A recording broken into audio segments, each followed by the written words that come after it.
안녕하세요. 출영다물입니다.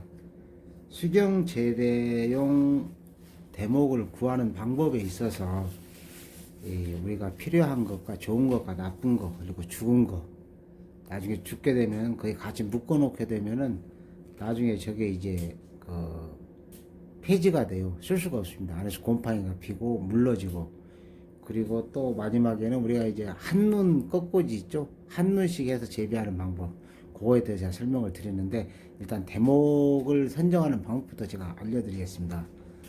최소 수경 재배나 촉성 재배를 하려면 이 정도는 알고 있어야 되거든요. 자, 우리가 촉성 재배를 하던가 수경 재배를 할 때 대목을 구하는 거는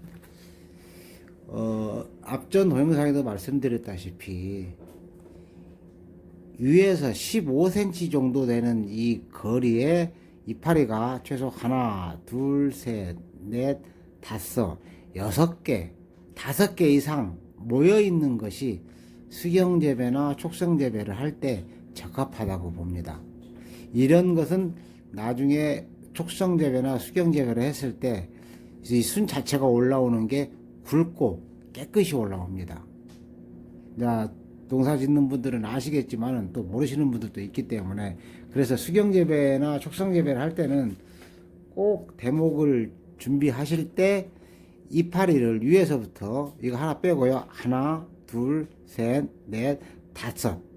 그러니까 15cm 기준, 이 정도를 기준했을 때 최소 4개 이상, 4개 이상이 나오는 이런 것들이, 자, 보이십니까? 이런 것들이 수경재배에 적합하다. 그리고 이런 것들은 또 위에는 두껍고 아래는 얇습니다. 이게 보시다시피, 자, 이런 것들이 수경재배에 적합하고, 대가 아무리 굵어도 이렇게 이제 보시면 아시겠지만은, 자, 좀 멀리 봐볼까요? 위에서 나오는 게 하나, 둘, 셋, 4개. 이런 거는 이제 적합하지가 않죠. 이런 거는 이제 놔뒀다가 4월 달에 노지에서 채취하시는 게 이런 거는 맞습니다. 그냥 막 자르지 마시고, 이런 거는 영양분 자체가 이게 퍼져 있다 보니까 몰려 있지 않고, 이 재배를 했을 때 두릅 순이 가늘고, 또 이게 나오는 이 자체가 한쪽만, 이파리 하나만 길게 나오는 경우가, 이런 경우가 많습니다. 예, 그래서 이제 수경 재배를 할 때는 이렇게 이파리가 멀찌거니 나중에 잎이 여름에 길게 자라다가, 잠깐만요.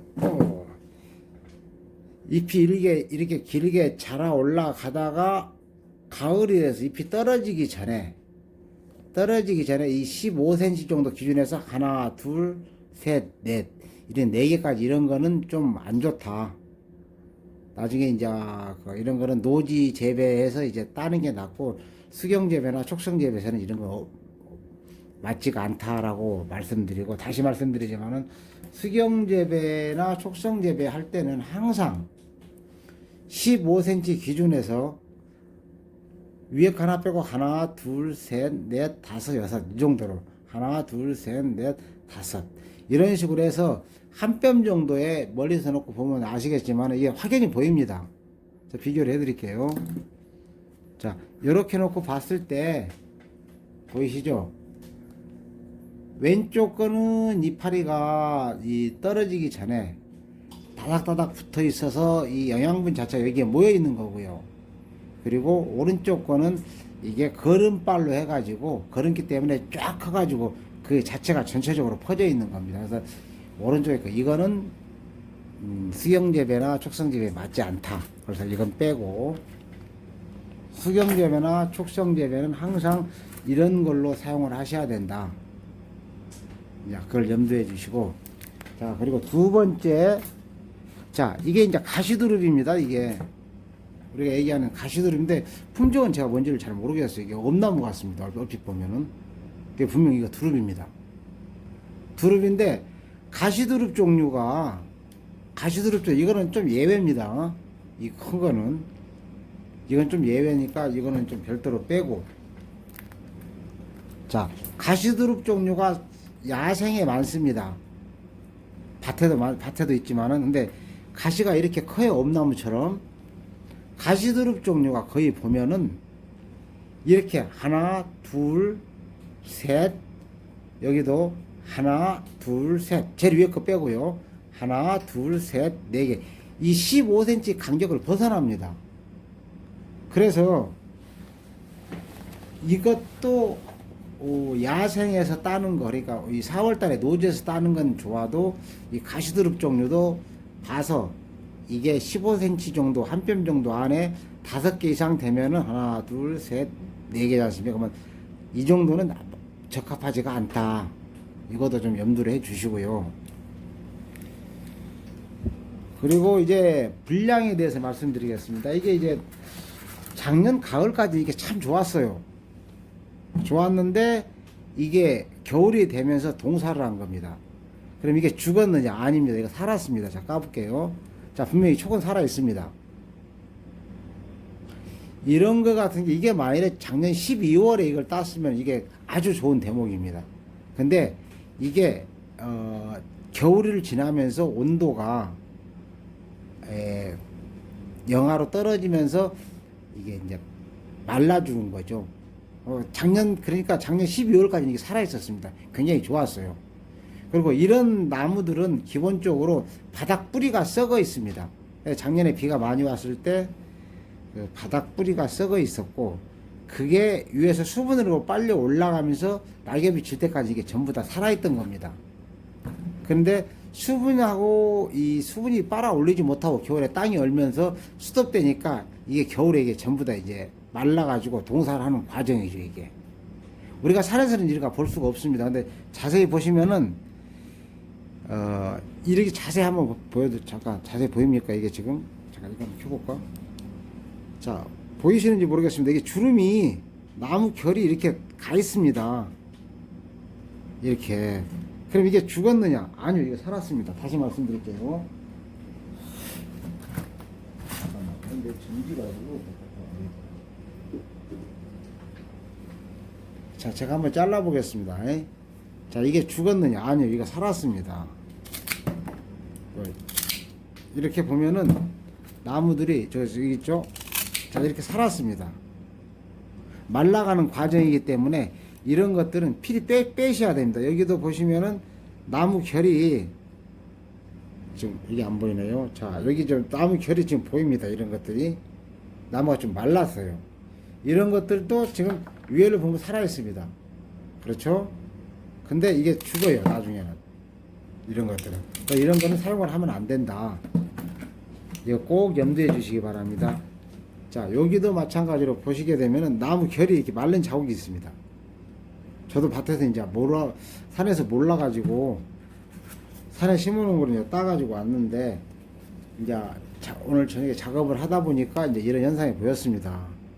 보이시죠? 살았습니다, 이게. 근데 이런 거는 절대 사용을 하면 안 된다. 이건, 만약 이게 살았기 때문에 올라오더라도, 이 자체가 올라오더라도 아주 늦게 올라오던가, 아니면은 중간에 이제 고사를 해가지고 이 폐지가 되는 경우가 많습니다. 폐지가 되면 안에 곰팡이가 슬고 다른 두릅에도 이제 영향을 많이 주죠, 이게.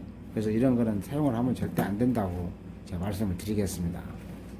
자, 그럼 이제 폐지로 나오는 것들 미리 제가 여기도 좀 보이시죠, 이거? 안 보이시죠? 지금 헤드라이트를 켰는데 여기 이렇게 주름이 가 있습니다.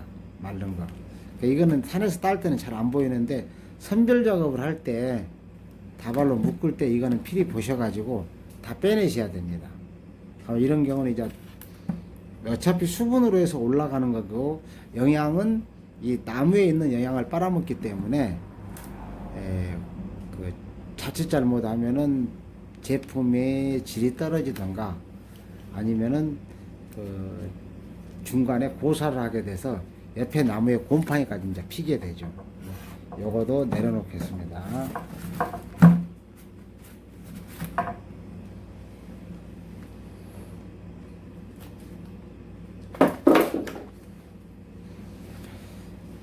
자, 그리고 이제 우리가 인터넷에서 유튜브에 많이 나오는 한문재배가 있습니다. 그 마디 하나씩 이제 재배를 하는 분들이 있는데 참 오해를 하시는 분들이 있더라고요. 그거를 그 일반 사람들은 그거를 아무 데나 잘라 가지고 올려서 되지 않느냐. 아까 이게 예를 들어서 이걸 말씀드리겠습니다. 자, 이게 눈이 있습니다. 보이시죠? 눈이 있으면은 이렇게 자르고 밑에다가 또 하나 잘라서 이게 한 눈이 되는 겁니다. 그죠? 그러니까 요게 이제 된다고 생각들을 많이 하시더라고요. 요렇게 해서 여기도 하나, 그 밑에도 하나, 부자 됩니다. 이렇게 하면. 자, 여기도 금방 보이시죠? 눈이.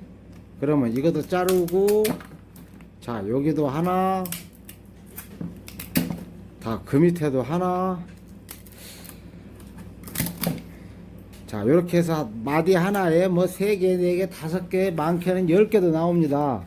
자, 이렇게 해서 심어가지고 이제 유튜브를 올리셔가지고 우리 이제 두릅을 키우고 재배를 하고 싶고자 하는 분들은 이제 그쪽을 많이 보시더라고요. 근데 이거는 안 되는 겁니다.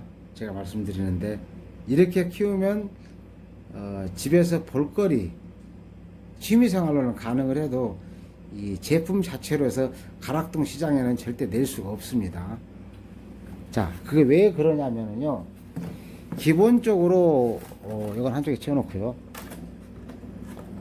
기본적으로 이 한눈 재배라는 거는 영양이 그만큼 묻고 있어야 됩니다. 한눈 재배용 그 대목은 따로 있습니다. 그게 무슨 얘기냐면은 자, 한눈 재배라는 것은 자, 여기 보이시죠? 이게 작년에 지금 꽃이 펴가지고 열매가 맺었던 겁니다. 이렇게 자, 잘라줄게요. 자, 이게 지금 작년에 꽃이 폈던 거고 이게 지금 제가 가져온 게 이게 작년에 전부 다 꽃이 피고 난 뒤에 열매가 맺고 그 자리에서 지금 새순이 나는 겁니다. 자, 꽃이 피고 나면 우리가 이렇게 봤을 때 위에가 말라 죽었다고 이제 얘기들 하시던데 이건 말라 죽은 게 아니고 꽃대가 지고 난 겁니다. 이거는. 꽃이 피고 열매가 맺고 난 뒤에는 이렇게 싹이 올라옵니다. 자, 이것도 마찬가지로 열매를 맺었던 자리입니다. 여기 보면은 자, 이런 나무가 이제 한눈꽂이가 되는 겁니다. 기억하셔야 될 게, 자, 이런 나무는 아까 여기 보셨던 거하고는 완전히 달라요. 나무의 눈 자체가 다릅니다. 이거는 영양분 자체가 이 한 마디도 굉장히 튼튼해요. 그걸 어떻게 알 수 있느냐? 자, 잘 들어보십시오. 자, 이게 잘리는 소리가 다릅니다. 자, 같이 잘라 보겠습니다. 이 자르다 보면은 손에 무게 오는 감이 다릅니다. 이렇게. 그리고 이 정도까지는 버리셔야 됩니다. 이제 아까워도. 그래서 한눈 재배는 항상 이렇게 마디가 이 꽃이 피고 난 가지에서 눈이 이렇게 큰 거, 이런 걸 위주로 해서 이제 한눈 재배를 한다. 그래서 이렇게 작은 거는 아니고, 그래서 제가 아까 보여드린다고 한 겁니다. 자, 이렇게 자르고 나서 남은 거, 아까 그 제가 보여드렸던 거 있죠? 똑같은 거, 이런 거는 하시면 안 돼요. 자, 요거도 한눈 재배용입니다. 눈이 크죠? 자, 여기까지 자르고 이건 들어가면 안 돼요. 굉장히 작게 나옵니다. 이런 경우는. 그래서 한번 잘라 보겠습니다. 자, 여기까지 이제 나오면은 잠깐만요. 여기서 계속 한번 잘라 볼게요. 이 나무의 단단한 그 뭐라 그럴까요? 이 나무의 단단한 그 강도가 다릅니다. 이 자체가 한눈 재배용하고 우리가 쓰는 이 두릅의 그거하고는 이게 자체가 다릅니다. 나무가 상했고요. 이렇게 나무가 단단해요. 어차피 이거 내일 또 해야 되니까 일단 잘라 놓겠습니다. 나무가 이렇게 단단한 것들이 한눈 재배용이 됩니다. 그 나무는 보통 한 눈에서 1.5에서 2cm 정도, 너무 바짝 자르지 마시고 그렇게 해서 한눈 재배를 하시면은 이게 가능합니다. 그리고 이런 것들은 또 싹이 굉장히 굵게 나와요. 일반 우리가 배에서 뽑는 것처럼 이 자체가 굉장히 굵게 나옵니다. 이런 나무들은. 자, 다시 보여드릴게요. 자, 한눈 재배용 자, 오늘은 여기까지 해서 우리가 삽목용, 그러니까 수경 재배나 촉성 재배용 대목 분류 방법, 또 파지 나오는 거, 또 우리가 한눈 재배를 하는데 한눈 재배는 어떤 종류를 써야 되는지까지 이제 제가 말씀을 드렸습니다. 오늘은 여기까지 하고 내일 다른 영상을 또 찍어서 제가 올려드리겠습니다. 감사합니다.